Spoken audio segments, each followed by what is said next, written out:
Hello दोस्तों, welcome to exam Vista. एक important update है।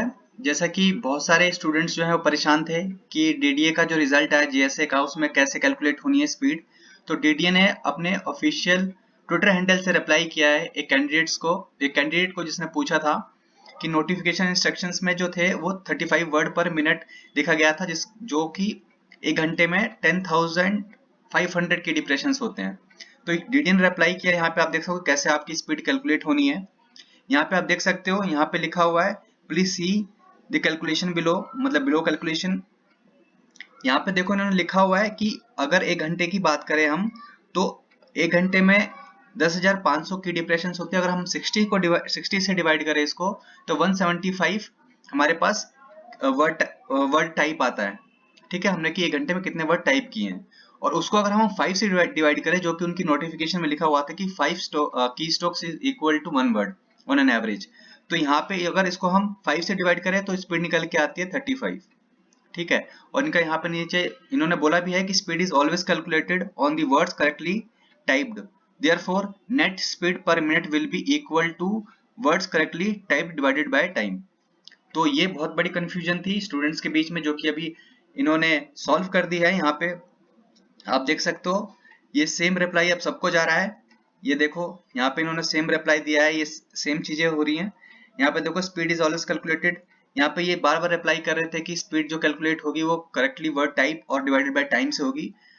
तो इससे हम क्या जो रिजल्ट इसका कंक्लूजन क्या निकाल सकते हैं कि जो हमारे डिप्रेशंस थे including space, right, space including space, जो 5 की डिप्रेशंस थे वो एक वर्ड के इक्वल काउंट हुए हैं, ना कि एक वर्ड काउंट हुआ है।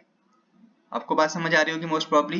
कहने का मतलब अगर आपने 1750 की डिप्रेशंस टाइप कर दिए हैं 10 मिनट में, वो भी करेक्ट, तब आप क्वालिफाई इसको कर जाओगे। अदरवाइज अगर उससे आपने कम टाइप किए हैं तो आपका क्वालिफाई करना मुश्किल है, राइट। तो ये इंपॉर्टेंट अपडेट थी, मुझे आपको देनी थी। एक चीज और, ओबीसी कैंडिडेट्स के लिए बहुत प्रॉब्लमेटिक हो रहा है। यहाँ पे एक कैंडिडेट ने पूछा, यहाँ पे आप देख सकते हो, ये कैंडिडेट ने पूछा sir my OBC certificate issued in 2018 is it valid और नॉट। यहाँ पे लिखा हुआ है नहीं, ये वैलिड नहीं है। ठीक है, तो अगर आपका ओबीसी सर्टिफिकेट 2019 में नहीं बना तो आप, कहने का मतलब, एलिजिबल ही नहीं थे इसके 2019 20 के इसमें इस रिक्रूटमेंट को अप्लाई करने के लिए। तो आप इस पे ट्वीट कर सकते हो, आप इस पे ट्वीट करो और पूछो कि क्या रिन्यू करने के बाद हम जो है ओबीसी सर्टिफिकेट रिन्यू करने के बाद वैलिड माना जाएगा डॉक्यूमेंट वेरिफिकेशन में।